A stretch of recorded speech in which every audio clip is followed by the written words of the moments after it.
jumlahnya kita ketika pandemik ini ya kurang lebih 15% ya.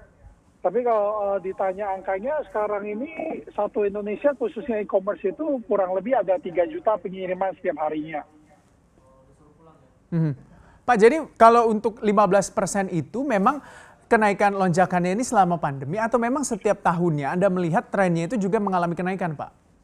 Jadi gitu, kalau kita lihat trennya setiap tahun itu ya rata-rata e-commerce itu pengiriman khusus e-commerce ya kita bahasanya itu akan ada kenaikan kurang lebih 70-80%. Tapi kalau kita bilang sekarang sebulan kenaikannya 15%, berarti kan setahunnya lebih dari angka tersebut gitu loh. Mhm. Jadi bisa dikatakan selama pandemi dan juga selama PSBB ini untuk bisnis logistik dan juga antar-antar ini kecipratan begitu keuntungannya, Pak?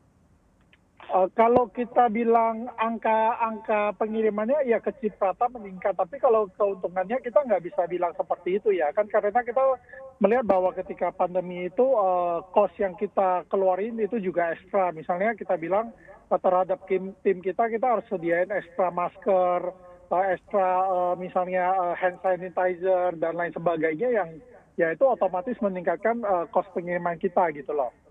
Mhm. Tapi kan kalau kita lihat selama PSBB ini atau mungkin selama pembatasan berlangsung di beberapa daerah kan transportasi juga dibatasi. Apa ini tidak membatasi ruang gerak dari bisnis antar-antar ini?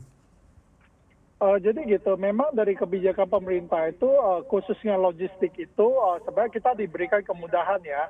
Dalam arti ketika orang lain itu misalnya nggak bisa jalan antar kota itu khusus untuk bisnis logistik itu diperbolehkan. Jadi walaupun kita bilang ada rintangan seperti kurangnya jadwal penerbangan dan lain sebagainya, tapi secara operasionalnya kita masih bisa berjalan. Mhm.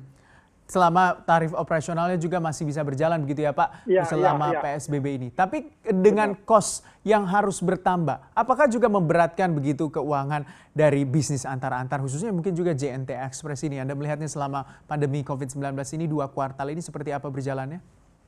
Oke, jadi secara kita bilang angka dari bisnis tersebut tentunya meningkat.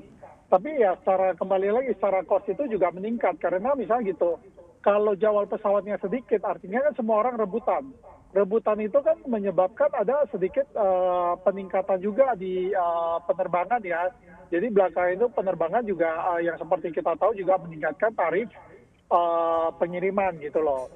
Mhm. Plus lagi seperti yang saya bilang kita harus menyediakan APD untuk tim kita otomatis cost-nya meningkat.